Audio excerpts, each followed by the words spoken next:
नमस्कार प्रिय कॉमर्स के विद्यार्थियों, मैं प्रताप राजपूत लेखा शास्त्र विषय के साथ में आपको 12th कक्षा के पुनर्मूल्यांकन खाते के एक महत्वपूर्ण टॉपिक पर हम डिस्कशन करने वाले हैं बड़े ही इंटरेस्टिंग तरीके से कि पुनर्मूल्यांकन खाता जो रीवैल्यूएशन अकाउंट होता है वो कैसे बनता है, किस तरह का होता है, इसका प्रारूप क्या होता है, इसकी पूरी डिस्कशन हम करने वाले हैं। तो लीजिए हम प्रारंभ करते हैं पुनर्मूल्यांकन खाता रीवैल्यूएशन अकाउंट।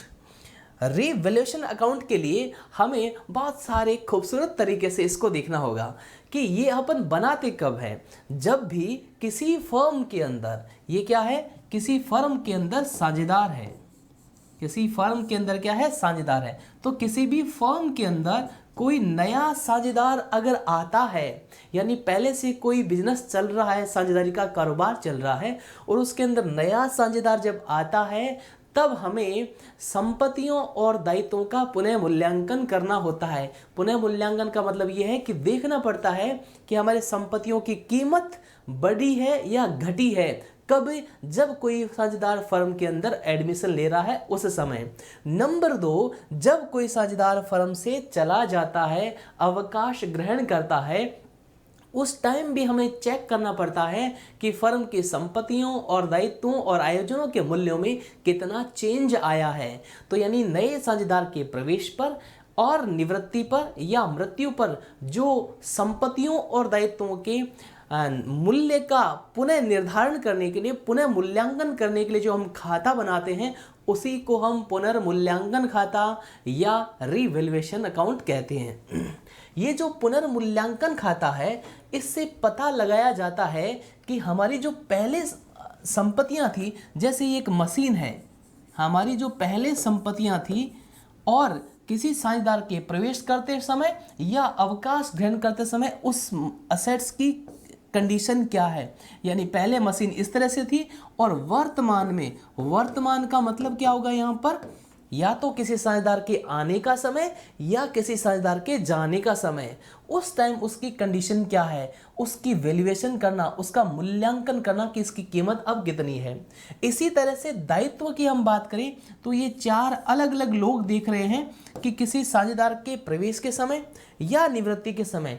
मान लो कि ये 4 जो लोग हैं वो हमारे मांगने वाले थे पैसे फर्म में, उनको हम क्या बोलते हैं, देनदार या लेनदार, जिनको हम क्रेडिटर्स बोलते हैं। ये कितने थे?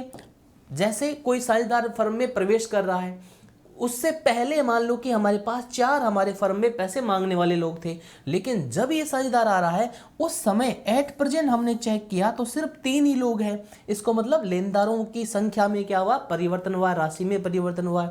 ठीक ऐसा कैसा किस समय हो सकता है, अवकाश ग्रहण के समय हो सकता है। तो फर्म की संपत्तियां और दायित्व है, लेनदार क्या होते हैं, दायित्व होते हैं, इनमें कितना परिवर्तन आया है, कब कब, साझेदार के अवकाश ग्रहण करते समय और साझेदार के प्रवेश करते समय जो चेंज आया है उससे लाभ और हानि कितना हुआ है, ये चेक करने के लिए हम एक खाता बनाते हैं। उसको हम क्या कहते हैं, पुनर्मूल्यांकन खाता, रीवैल्यूएशन अकाउंट कहते हैं। तो पुनर्मूल्यांकन खाते का अर्थ समझ में आ गया। क्या अर्थ है? फर्म की संपत्तियों और दायित्वों, आयोजनों में जो परिवर्तन हुआ है, चेंज हुआ है, कब, किसी साझेदार के प्रवेश के टाइम और या किसी साझेदार के अवकाश या मृत्यु के समय जो चेंज आया है, उस चेंज से जो लाभ या हानि हो रहा है उसको ज्ञात करने के लिए हम खाता बनाते हैं। उसी का ही नाम क्या है, पुनः मूल्यांकन खाता या रीवैल्यूएशन अकाउंट है। क्लियर? भाई ये खाता बनाते क्यों है?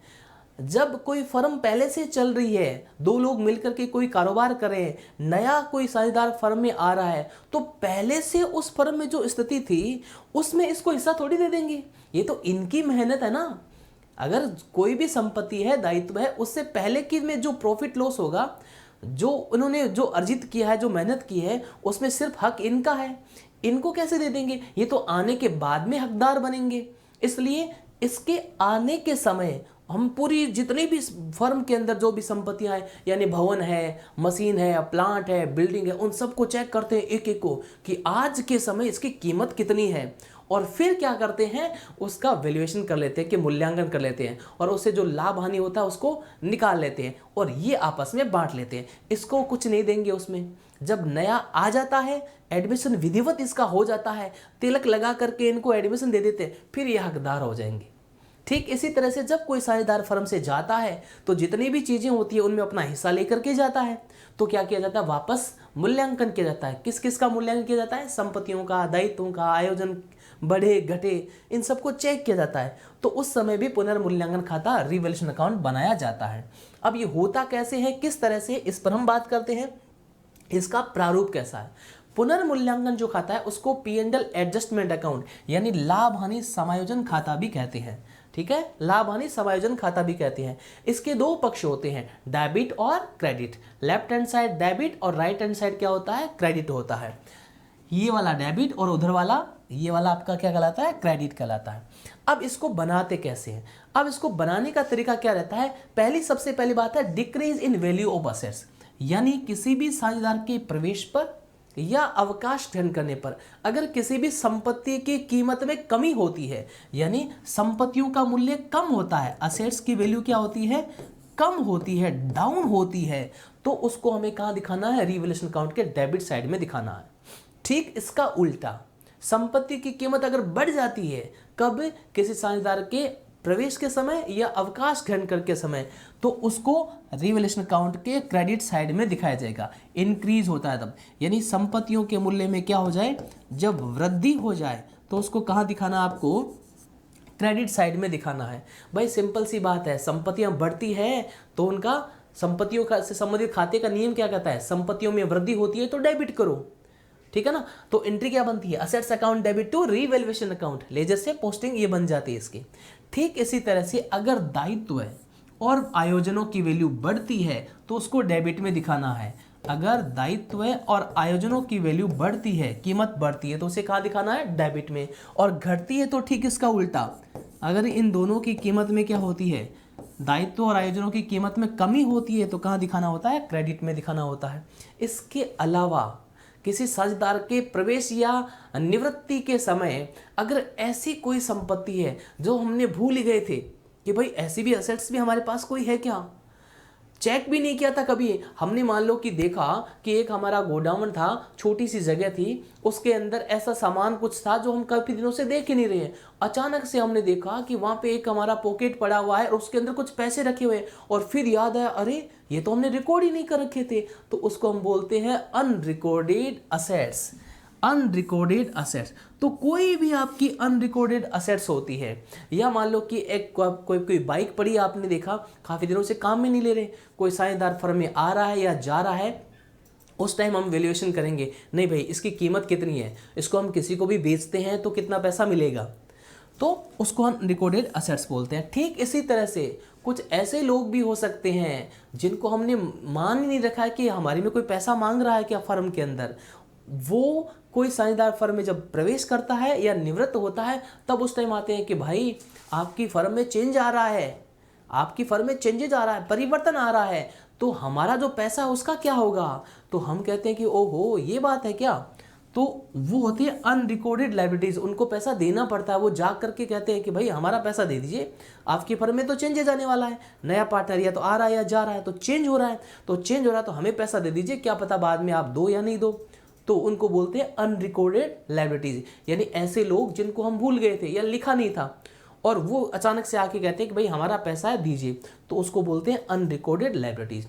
तो यानी क्या क्या हो सकता है, संपत्ति, दायित्व और आयोजन, इनके मूल्य में जो परिवर्तन होता है, उस परिवर्तन से जो लाभ हानि होता है उसको चेक करने के लिए, उसको निकालने के लिए जो खाता बनाते हैं उसको रिवैल्यूएशन अकाउंट हम कहते हैं। अब इतना काम करने के बाद में इसका टोटल चेक किया जाता है। अगर क्रेडिट का टोटल ज्यादा है, कौन सी साइड का, क्रेडिट साइड का टोटल ज्यादा है, तो अंतर की राशि लाभ कहलाती है। अंतर की राशि क्या कहलाती है, प्रॉफिट कहलाती है। अगर डेबिट का टोटल ज्यादा है तो अंतर की राशि हानि कहलाती है, रिवैल्यूएशन का हानि कहलाती है। क्लियर। अब शॉर्ट में इसको समझते हैं। अगर संपत्तियों के मूल्य में क्या हो रही है, कमी, असेट्स की वैल्यू क्या हो रही है, कम, तो उसे कहाँ दिखाना है, डेबिट में। लायबिलिटी और प्रोविजन की वैल्यू आपकी हो रही है वृद्धि, बढ़ रही है, तो उसे भी कहाँ दिखाना है, डेबिट में दिखाना है। संपत्तियों के मूल्य में क्या हो रही है, वृद्धि, तो उसे कहाँ दिखाना है, क्रेडिट में। और दायित्व और प्रोविजन के मूल्य में क्या हो रही है, कमी, तो उसे कहाँ दिखाना है, क्रेडिट में दिखाना है। 4 पॉइंट में पूरा रिवैल्यूएशन अकाउंट हो जाता है। अनरिकॉर्डेड असेट्स है अगर, तो इसको क्रेडिट में डालना है, और अनरिकॉर्डेड लायबिलिटी एक और है तो उसको डालना है आपको, यानी लायबिलिटी की तरह ही ट्रीट करना है। भाई लायबिलिटी बढ़ रही है, अनरिकॉर्डेड लायबिलिटी को भी लायबिलिटी की तरह ही मानना है, और अनरिकॉर्डेड असेट्स को असेट्स में वृद्धि की तरह मानना है। तो 3 चीज़ों में हमारा काम कंप्लीट हो जाता है। तो संपत्तियों की कीमत घट रही है, डेबिट में, बढ़ रही है, क्रेडिट में। दायित्वों और आयोजनों की कीमत बढ़ रही है तो डेबिट में, और घट रही है तो क्रेडिट में। ऐसा करते क्यों है वो बात करते हैं। एंट्री अगर इनकी बनाना चाहे इस लेजर से तो बड़ी आसानी से बन जाती है। कैसे बन जाती है एंट्री, कि जो क्रेडिट में लिखी हुई है वो जर्नल प्रीवियसली में डेबिट में चला जाता है। यानी जो असेट्स है हमारी, असेट्स में अगर वृद्धि हो रही है तो एंट्री क्या बन जाएगी उस असेट्स का नाम से, particular assets account debit to revaluation account. जैसे मान लो कि बिल्डिंग की कीमत बढ़ गई तो building account debit to revaluation account. Liability है तो liability account debit to revaluation account, provision account debit to revaluation account. और अगर डेबिट में आने वाली चीजें हैं वो एंट्री में क्रेडिट में आते हैं। कैसे, revaluation account debit to assets, revaluation account debit to liability, revaluation account debit to provision, revaluation account debit to unrecorded liability. और इसी तरह से प्रॉफिट की एंट्री करें तो क्या बन जाएगी, revaluation account debit to profit on revaluation account. और रिवैल्यूएशन ज़्यादातर तो अकाउंटेंट के द्वारा ही किया जाता है, तो बिजनेस का हमारा अकाउंटेंट होता है वही करता है। अगर किसी अन्य व्यक्ति को हमने अपॉइंट किया तो उसका खर्चा भी होता है, तो उसको भी इधर दिखाया जाता है रिवैल्यूएशन के एक्सपेंसेस के नाम से। ठीक है, जब अकाउंटेंट हमने अपॉइंट अपना ही है तो फिर उसका कोई खर्चा नहीं होता है। तो रिवैल्यूएशन अकाउंट इस तरह से हमारा बनाया जाता है। अब इसको हम प्रैक्टिकली भी थोड़ा देख लेते हैं कि भाई वास्तव में ये घट बढ़ कैसे रहा है, उसको करके देखेंगे तभी बात समझ में आएगी। चलो देखते हैं। पुनर्मूल्यांकन खाता, देखो 2 कंडीशन में हम बनाते हैं, किसी साझेदार के प्रवेश करते समय या अवकाश ग्रहण करते समय।